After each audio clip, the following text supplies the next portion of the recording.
America में H-1B visa के नियम बदल गए हैं। ट्रंप ने H-1B वीजा के नए नियमों पर साइन भी कर दिए हैं।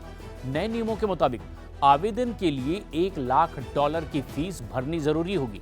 भारतीय करेंसी में बात करें तो नए एप्लीकेशन के लिए अमेरिका हर साल 88 लाख रुपए की वसूली करेगा।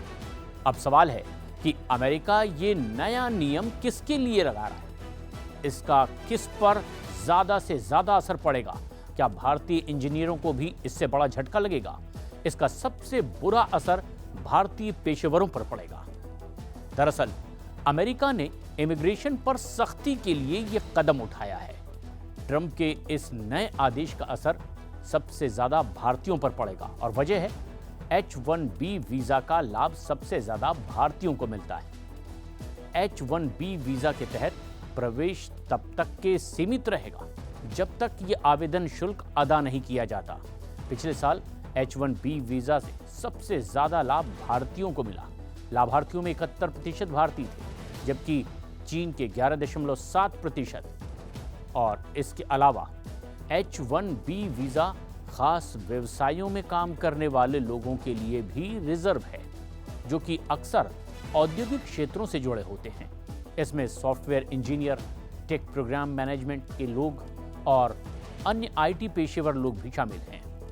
H-1B कार्यक्रम से लाभान्वित होने वाले दो मुख्य भारतीय समूह हैं। अमेरिका में स्थित प्रमुख IT कंपनियों के लिए काम करने वाले भारतीय पेशेवर और अमेरिकी विश्वविद्यालयों से मास्टर या PhD के साथ स्नातक करने वाले भारतीय छात्र। ये लोग ही सबसे ज्यादा H-1B वीजा के लिए आवेदन करते हैं ताकि वे अमेरिका में रहकर के काम कर सकें। अब सवाल ये है कि आखिर नियमों में बदलाव किया क्यों गया? तो ट्रंप प्रशासन का कहना है कि ये नियम H-1B कार्यक्रम के दुरुपयोग को रोकने और अमेरिकी नौकरियों की रक्षा करने के लिए है। इसमें IT सेक्टर में कुछ अमेरिकी श्रमिकों को सस्ते विदेशी श्रम के द्वारा रिप्लेस किया गया और कंपनियों को अमेरिकी श्रमिक पर फोकस करना पड़े, इसके लिए ये नियम।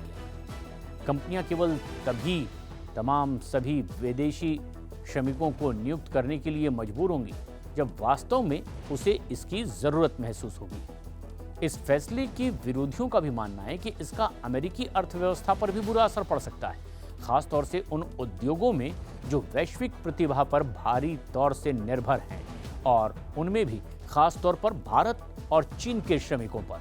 अमेरिका हर साल लॉटरी सिस्टम के माध्यम से 85,000 H-1B वीजा जारी करता है। नए नियमों का असर होगा कि वे नौकरी के अवसर खो सकते हैं और भारतीय छात्रों को हाल ही में ग्रेजुएट्स के लिए ये बदलाव कम करके नौकरी के अवसर, अधिक वित्तीय दबाव और अपनी पढ़ाई पूरी करने के बाद अमेरिका में रहने और काम करने के सीमित अवसरों का मतलब हो सकता है। हालांकि H-1B वीजा अस्थायी है, यानी कि 6 साल तक के लिए ये वैध होता है। कई वीजा धारक इसे ग्रीन कार्ड के तौर पर भी इस्तेमाल करते हैं। नया शुल्क उन लोगों के लिए बाधा बन सकता है जो अमेरिका में अपने करियर की शुरुआत कर रहे हैं।